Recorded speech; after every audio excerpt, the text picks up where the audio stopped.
All right, diving in.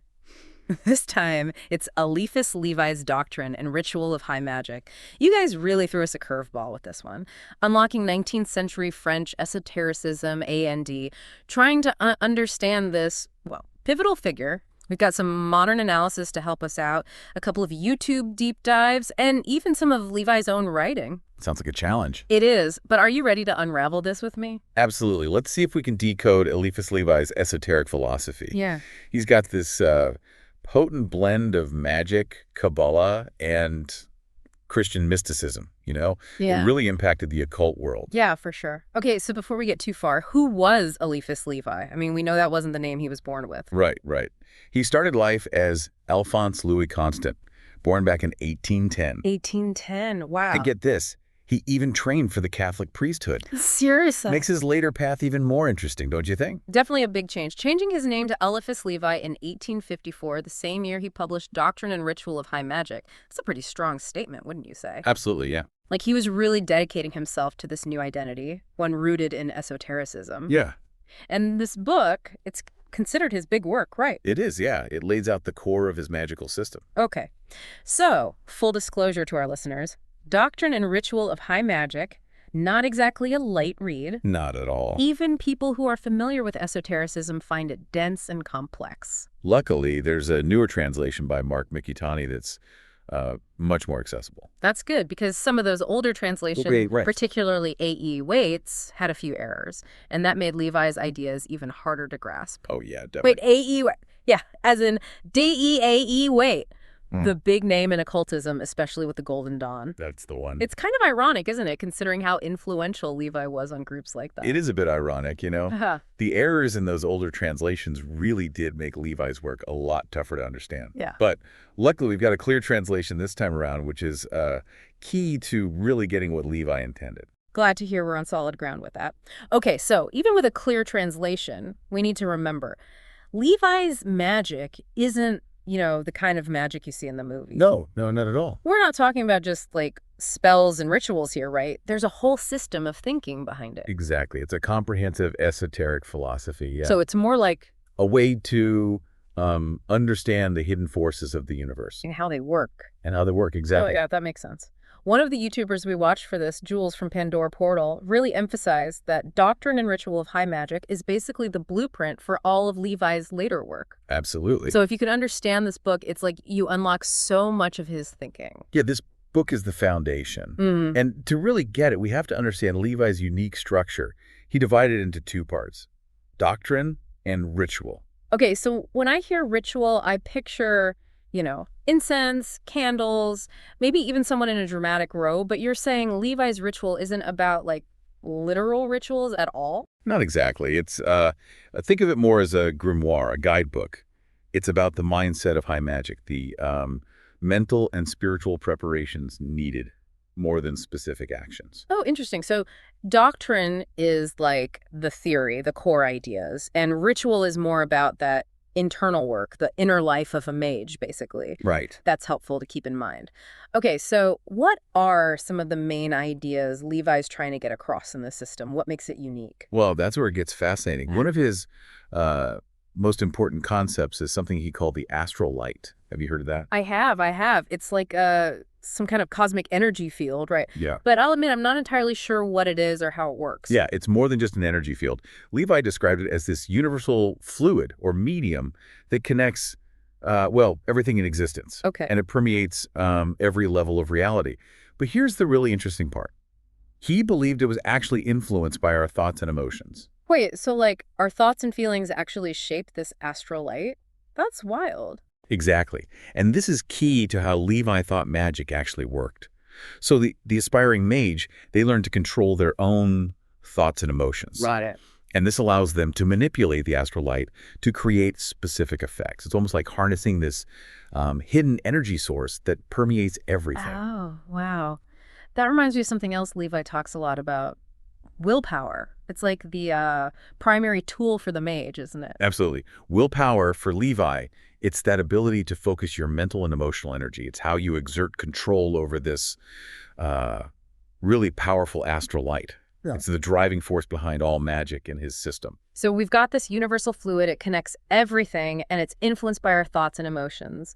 And then the mage learns to use willpower to kind of like steer it. Exactly, yeah. This almost sounds a bit like science fiction, but Levi wasn't just like making this stuff up. No, no. His system is rooted in Western esoteric traditions, particularly Kabbalah. That Kabbalah connection is crucial. One of the YouTubers we watched for this deep dive duels mentioned that Levi's interpretation of Kabbalah, well, it blended in his Christian background. It was really influential. It even prefigured what later became Hermetic Kabbalah. So astrolight, willpower, and Kabbalah. Levi's system is already sounding pretty complex, but I know there's even more to unpack here. Oh, definitely. What are some of the other maybe intriguing concepts from Levi's doctrine? What makes it stand out? Well, one that might surprise you is his focus on signs and symbols, especially in magical operations. Ah, He believed they held real power, not just like symbolic meaning. Levi was definitely big on symbolism. Right. He even had very specific interpretations for things like the pentagram and the Seal of Solomon, didn't he? He did, yeah. The pentagram for him was a powerful symbol of the microcosm, humanity reflecting the universe, Yeah. And then the Seal of Solomon with its interlocking triangles, that represented the mysteries of light, that union of opposites. For Levi, symbols weren't just illustrations. They were keys to unlocking a deeper understanding of that magical world. I like that. Keys to unlocking. It's fascinating how he connects these ancient symbols to his own system. It's like he's building on a tradition, but also making it his own. Yeah. Now, to be honest, some of Levi's ideas do sound a little out there, even for the world of esotericism, He even wrote about things like necromancy and lycanthropy. Those are definitely some of his more controversial areas of study. But remember, Levi didn't just dismiss these concepts as mere superstition. He wanted to understand them through his esoteric lens, Okay. seeing them as phenomena connected to the astral light and those subtle forces of the universe. So for Levi, necromancy wasn't just about, like, summoning spooky ghosts. Not at all. He actually believed it was possible to evoke the memories of the dead from the astral light, almost like spiritual archaeology in a way. Interesting. Yeah. And then there's that famous story of him trying to evoke Apollonius of Tyana, the ancient Greek philosopher and mystic. Right. Could he really think he could contact someone from so long ago? Well, Levi claimed he did achieve some level of contact, Wow. which, it shows how he was trying to apply his magical principles to things that most people would just consider impossible. Yeah. Yeah. Whether you believe him or not, it's still a fascinating example of his thinking. Absolutely. And then lycanthropy. Surely he didn't believe in werewolves running around, did he? While he didn't take it literally, he didn't dismiss it as just folklore either. Levi actually saw a link between lycanthropy and the astral body. Oh. He suggested that some individuals might be able to project their astral forms in animal shapes. Okay, that's a new take on werewolves. It is, yeah. It's incredible how Levi blended like science and folklore and occultism into his work. Right. It shows a real desire to understand that hidden world, from all these different angles. Absolutely. And this blending of ideas is also evident in another key theme he explores. Yeah. The power of emotions, especially love and hate. He believed they could influence others through the astral light, just like thoughts. So it's not just our thoughts shaping this universal fluid, but our feelings too. Exactly.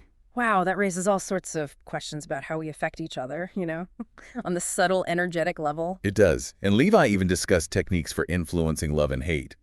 Although he did warn of the dangers involved, he was treading carefully, I think, into some complex ethical territory. He wasn't advocating for like love spells or anything like that, was he? Not exactly. He was more interested in understanding the mechanics of emotions from an occult perspective, how they work, on that energetic level. What is their potential to heal or harm, attract or repel? These were the questions that fascinated him. Okay, so far we've got the astral light, willpower, symbolism, necromancy, and the power of emotions. I'm starting to see the depth and complexity of Levi's system here, but I know there was something about the philosopher's stone in there too, wasn't there? Ah, yes. The classic symbol from alchemy. But you'll find that Levi's interpretation is a bit more abstract than the literal, turning lead into gold. Yeah, so no get-rich-quick scheme. Not in the material sense, no. Levi saw the philosopher's stone as a symbol of supreme reason and wisdom, that ultimate goal of the alchemist. It's really about the transformation of consciousness. So more like turning ignorance into enlightenment. That's a much more profound way of looking at it, yeah. It is. And speaking of profound and maybe a bit disturbing, didn't Levi also write about the darker side of magic? He did. Like the Sabbath of the sorcerers? Yes, he explored the history and practices of what's traditionally been called black magic. He even examined the concept of the Sabbath as a gathering of sorcerers doing all sorts of, well, harmful things, making pacts with demons, casting curses, even sacrifices. It's pretty unsettling to think about those kinds of practices. It is. So it sounds like Levi wasn't presenting this purely romanticized view of magic. Not at all. He acknowledged that there was potential for harm there, too. Exactly. He was urging the aspiring mage to cultivate not only power, but also wisdom and a strong sense of ethics. That's a crucial point. Levi's magic isn't just about personal power. It's about aligning yourself with a higher spiritual purpose and understanding how everything is connected. Precisely. And that's why he put so much emphasis on that development of the inner self, that ritual aspect of his work. It's not just about mastering techniques. It's about transforming your consciousness to become, a vessel for higher forces. Okay. I think we've got a good grasp on Levi's core ideas now. Yeah. But before we jump into the specifics of his magical system, I think we need to take a step back and look at his impact on, the world, really. He's considered one of the most influential figures in Western occultism, isn't he? He is, absolutely. Levi's work was incredibly influential. It's had a ripple effect that we can still feel today. Yeah, Jules actually mentioned that Levi directly influenced guys like Pappas and even Aleister Crowley, even though they all had their own unique approaches. That's right. Levi provided a foundation for so many esoteric thinkers and practitioners who came after him. He helped to organize and popularize concepts that were previously hidden away in these obscure texts. Yeah, like he was a bridge, right? Yeah, exactly. Between those older hidden traditions and the modern occult revival of the 19th century. Exactly. He made esoteric knowledge more accessible, even trendy, in some circles. And even though some of his ideas were controversial, they sparked discussion. They encouraged people to keep exploring these topics. And it's amazing how his work still resonates today, with people who are interested in Western esotericism, magic, occult philosophy. It really does. He's practically required reading for anyone serious about those subjects. Pretty much, yeah. And even if you don't agree with all of his ideas, engaging with Levi's work can help you understand the history of magical thought and how it's evolved over time. Okay, so we've covered a lot of ground in this first part of our deep dive. Yeah, we have. We explored who Éliphas Lévi was, the unique structure of doctrine and ritual of high magic, and we even touched on some of his key ideas. The astral light, willpower, symbolism, necromancy, the power of emotions, the philosopher's stone, even the potential for black magic. And we've just started to understand Levi's impact on the occult world. But there's still so much to discover. Are you ready to keep going? Absolutely. I'm really eager to see what other secrets Levi's system holds. All right, so we've got a good feel for who Levi was, the context of his work. Now let's get into the practical magic he actually describes. Okay. You'll remember that for Levi, real magic, it's about mastering those hidden forces of the universe, especially the astral light. Right, that cosmic fluid connecting everything, influenced by thoughts and emotions. It's a lot to wrap your head around. So, how would a mage actually work with this astral light? Like, what tools or techniques did Levi talk about?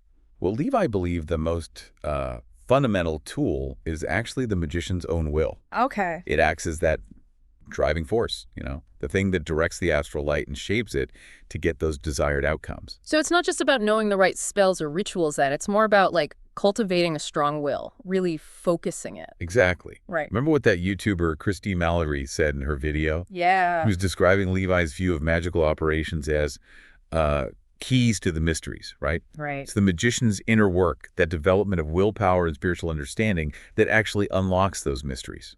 That makes sense. But surely there are some techniques involved, too. Didn't Levi talk about any, specific rituals or practices? He did. And those rituals, like we said, they're more about aligning yourself with those cosmic forces, helping the magician really tune their consciousness to the astral light. Okay. One key practice he emphasizes is the use of pentacles. Pentacles, like those five-pointed star symbols. Yes, but not just any pentagram will do. Right.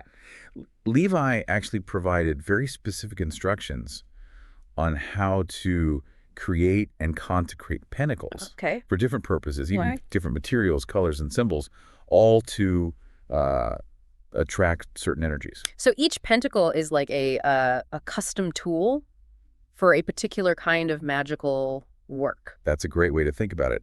And Levi saw the pentacle itself as this potent symbol of the microcosm, humanity mirroring the universe. Yeah. By properly constructing and using a pentacle, the magician can align themselves with those cosmic forces, right, and direct them towards a specific goal. Okay, this is starting to make more sense. The magician uses their willpower to direct the astral light, and the pentacles are like, what, focal points? Amplifiers for that energy. That's a good analogy. Levi also talked about other magical tools, too. Wands, swords, robes. Each one has its own symbolism and energetic properties. It's like a magician's toolkit. Exactly. And each item has been chosen and imbued with intention. Right. And remember, Levi stressed the importance of consecrating these tools. Consecrating. Meaning, ritually purifying them and charging them with the magician's will and intention. Yeah, that makes sense. You wouldn't want to be using tools that are like energetically out of whack, you know? Exactly. Okay, so beyond those physical tools and symbols, what about the actual process of working with the astral light? Like, what would a magical operation look like in Levi's system? It's really important to remember that Levi's magic, it's not about brute force. All right. It's not about trying to bend reality to your will, you know? It's more about working in harmony with the natural currents of the universe. Oh, so more like persuasion than forcing things to happen. That's a good way to put it. Yeah. Levi actually used the analogy of magnetism, just as a magnet attracts those iron filings, but without force, right? Well, the magician attracts those desired outcomes by aligning their will with the magnetic currents of the astral light. That's an interesting metaphor. Can you give us an example of what this would look like in practice? Sure. Levi describes a number of rituals and techniques for all sorts of different purposes. Like what? Well, he talked about methods for evoking spirits, influencing emotions, healing illnesses. He even mentioned techniques for achieving invisibility. Wait, invisibility? That sounds a little far out there. Well, Levi believed it was possible, yeah. Huh. He saw invisibility as a way of manipulating the astral light, like bending light around yourself so that you become, hidden from the physical eye. Okay, we're going to have to circle back to that one later. All right. But for now, let's stick with something a little more grounded. What about those spirit evocations? What did Levi have to say about contacting entities from, other realms? Well, he believed that specific rituals could allow a magician to actually communicate with spirits, both benevolent and malevolent. Right. And remember his own experience trying to evoke Apollonius of Tyana. Yeah. Levi claimed he actually saw and even touched the spirit. Right. So whether you believe that really happened or not, it's clear that Levi was serious about putting these magical ideas into practice, right? Oh, yeah. He was pushing the boundaries of what most people would consider possible. Definitely. But he also warned about the potential for things to go wrong, right? Yes. The danger of misusing these forces. He emphasized the ethical responsibilities of the magician. Okay. Stressing that magic could be used for good or for evil. Right. And he specifically warned against black magic, that use of magic for selfish or harmful purposes. So it's not that magic itself is good or bad then. It's more that it's a tool. And it can be used in different ways, and it's really up to the magician to, use it responsibly. That's a good takeaway. Levi was saying that a true magician is someone who uses their power, wisely, ethically, and in service to something bigger than themselves. So it's not just about personal gain or anything. It's Yes. about aligning yourself with the greater good, Right. using your abilities for positive change. Exactly. This is really starting to paint a different picture of magic than what I'm used to. Hmm. I am still curious about those techniques, though. How do those spirit evocations actually work? What are the steps involved? Well, Levi actually outlines them in the ritual section of his book. Okay. But it's important to keep in mind that for him, evoking a spirit, it's not about forcing an entity to appear, Right. It's about creating the right conditions for communication. Okay. Finding that resonant frequency Oh. that allows the magician to perceive and interact with the spirit. So almost like tuning in a radio to the right frequency. Exactly. And he outlines specific rituals for achieving this connection. Like what? Well, using incense, candles, symbols, specific invocations or prayers, all of these elements, they're designed to create that sacred space and attract the desired spirit's attention. And he even talked about like wearing specific clothing too, right? Like special robes or headwear. That's right. And again, it wasn't just about like looking the part. Oh, Those ugh. garments, they acted as symbolic representations of the magician's intentions. Okay. And they helped, create the right mental and energetic state for the ritual. So every detail matters. From the incense to the clothing, it's all about creating that the right atmosphere for the evocation. Yes, it's about creating that harmonious resonance between the magician, their physical surroundings, and the spiritual realm. This is fascinating. Okay, so the magician sets the scene, they create the right atmosphere, and then they use like invocations and prayers to call upon the spirit. What happens next? Like, how does the communication actually take place? Well, Levi said that spirits could communicate in all sorts of ways, through visions, dreams, sounds, or even physical sensations. Wow. And he really stressed the importance of developing your intuition, to perceive these subtle forms of communication. So it's not necessarily like having a conversation with a spirit like you see in the movies. Not always, no. It can be more about developing that heightened sensitivity to those subtle energies and messages that the spirit is sending. I imagine that takes a lot of practice and discernment too, right? It does. Because it would be easy to get things mixed up or like misinterpret the messages. Absolutely. And Levi warned about the need to carefully vet the spirits that you contact. Right. He emphasized, protective measures to make sure you're not opening yourself up to negative influences. That's probably good advice, whether you believe in spirits or not, It's like you wouldn't just open your door to any stranger. Right. You want to be careful and use good judgment. Okay, but let's switch gears for a minute and talk about another one of Levi's fascinating ideas. Influencing love and hate. Ah, yes, that magnetic power of emotions. It's a topic that's always sparked a lot of debate. For sure. And Levi had some pretty strong opinions about it. He even suggested that emotions could be manipulated, through the astral light. He did. He believed that emotions, especially strong ones like love and hate, they could be directed, even amplified, using magic. So it's not just that our own thoughts and feelings affect the astral light then. We can actually use it to influence the emotions of other people. That's what Levi argued, yeah. He even described techniques for attracting love, repelling hate, even breaking love spells or curses. Okay, that sounds like it could get ethically murky though, right? Is it even okay to try to like manipulate someone's feelings, even if you think you're doing it for the right reasons? That's a valid concern. And Levi, he acknowledged those ethical complexities. Okay. He stressed the importance of using these techniques responsibly, carefully considering the consequences. So he wasn't promoting like love spells or anything? Not in the sense of forcing someone to feel something against their will. Right. He was more interested in exploring how emotions could be brought into balance. Could you remove negative influences, block harmful energies? It was more about restoring that emotional equilibrium, not forcing specific feelings. I see. So it's more like helping someone overcome emotional blocks or negative patterns, Right. rather than making them feel a certain way. That's a good way to understand it. He saw these techniques as a way to promote healing and harmony in relationships. It's interesting how Levi saw the astral light as this medium for like thoughts, intentions, 80 emotions. It's like we're all connected on this subtle level, a web of feelings linking us all together. Exactly. And this highlights, Levi's focus on the interconnectedness of everything. Right. Our thoughts, emotions, actions, they have an effect that ripples outward and impacts the world around us. That's a pretty powerful idea. It makes you think twice about how you're using your own emotional energy. It does. And this speaks to the deeper ethical considerations of Levi's system. For him, magic, it wasn't just a set of techniques. Right. It was a way of life, a path of self-discovery and spiritual growth that required you to think carefully about the consequences of your actions.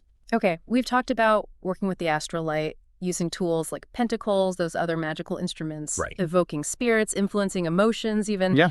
And we've touched on that ethical side of it all, but there's one more piece of his system I'm really curious about. Okay. His concept of the philosopher's stone. Ah, yes. The ultimate goal of alchemy. I understand that Levi's interpretation of the philosopher's stone is a little different from that traditional idea of, turning lead into gold. Oh, yeah. It's more philosophical, right? That's right. For Levi, the philosopher's stone, it's not about material transformation. It's about achieving a state of perfected consciousness. So it's more about refining your inner self than creating some, like, magical object. Exactly. And this process, for Levi, it wasn't just about intellectual understanding. Yeah. It involved moral purification, Yeah. refining your character, developing those spiritual virtues. So the alchemist's journey is more about transforming yourself into a vessel for, like, higher consciousness. Precisely. And the Philosopher's Stone, in this context, it represents the culmination of that journey, Oh, okay. achieving spiritual mastery and enlightenment. So it's not a physical object you create, but a state of being you cultivate. That's a great way to put it. A state of perfected wisdom, harmony, and spiritual power. Levi actually suggested that once you achieve this state, you can perform miracles, heal, transmute, and manifest your will in alignment with the divine will. Wow, that's powerful stuff. It really shifts the focus, doesn't it? It does. From, like, outward achievements to Right. inner transformation, Right. from trying to manipulate the world around you to transforming yourself. Exactly. And this emphasis on inner transformation, on integrating spiritual and ethical development with magical practice, that's one of Levi's most enduring contributions to the Western esoteric tradition. It's a message that really resonates, with anyone who's seeking a more meaningful and holistic approach to magic. Yeah. But I am curious about how you actually achieve this philosopher's stone, this state of perfected consciousness. Did Levi give any, like, guidance on that? He did, though his explanations are often shrouded in allegory and symbolism. Okay. He talked about a process of purification, of Yeah. separating the subtle from the fixed, Okay. of mastering your passions, Right. and aligning yourself with the divine will. Sound like a pretty intense journey. It is. And Levi, he didn't offer any easy answers or shortcuts, Right. The path to the Philosopher's Stone, in his view, was a lifelong process of self-discovery, transformation, and surrender to a higher purpose. So it's not about quick fixes or bending the rules. It's really about that deeper work of transforming yourself, aligning your will with the divine, and becoming a conduit for those creative forces of the universe. Beautifully put. And this emphasis on inner transformation, it's one of Levi's most lasting contributions to the Western esoteric tradition. Mm-hmm. It's a powerful message for anyone, seeking a more holistic and meaningful approach to magic. But let's ground ourselves for a moment and revisit one of the darker aspects of Levi's work, his exploration of the darker side of magic. Ah, yes, the Sabbath of the sorcerers. I'm still a little unsettled by that whole concept. Definitely a challenging topic. It is, yeah. Levi didn't shy away from that, like, darker potential of magic, did he? No, he didn't. It's almost like he wanted to explore how those forces could be, twisted and used for harmful ends. Right. So what was he trying to say about what was traditionally called black magic? Well, he really dug into the history and practices of black magic, even exploring that idea of the Sabbath as this gathering of sorcerers doing some pretty terrible things. Like what? Making pacts with demons, casting curses, even sacrifices. It's unsettling to think about those kinds of practices. It is. Do we know if Levi actually believed that these things were literally happening, or was he speaking more metaphorically? It's hard to say for sure. Yeah. Levi often blended historical accounts with folklore and his own esoteric interpretations. Right. It makes it hard to separate fact from fiction. Right, right. But what is clear is that he was concerned about magic being used for harmful purposes. So he wasn't just writing off black magic as superstition or a made-up fantasy then. He saw it as a genuine danger. Definitely. He considered it a real threat, a distortion of magic's true potential. That makes sense. When you think about Levi's views on the astral light, Right. that universal fluid connecting everything, if someone misuses that power, the consequences could be huge, right? Yeah, exactly. Levi seemed to be suggesting that black magic actually works against the natural harmony of the universe. Okay. It creates imbalance, discord, a disruption of how things are supposed to be. So it's not just the ethical problems of harming others then, but also the potential to mess up the balance of reality itself. That's a pretty serious implication. It is. And Levi warned about the spiritual and karmic blowback of practicing black magic, Oh. suggesting that those who misuse those forces would ultimately harm themselves as well. So it's not just about avoiding evil actions, but aligning yourself with the natural order, Right. working with the flow of the universe instead of trying to force it to your will. Exactly. And I think that's one of the key takeaways from Levi's look at that darker side of magic. True power, it comes not from, dominating or controlling things, Right. but from finding harmony with the wisdom and natural order of the universe.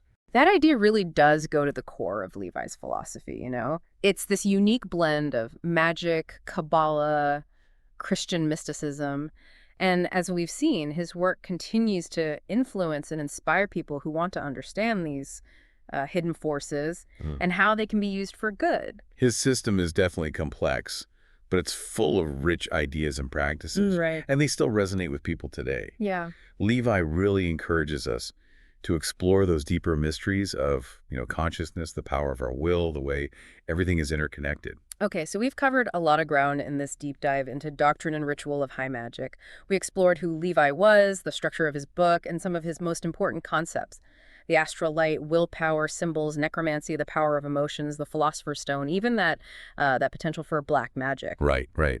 And we've touched on Levi's lasting impact on the occult world. But before we wrap up, I want to talk directly to you, the listener. I want to offer some things to think about as you continue to explore Levi's work. Absolutely. I think that's important.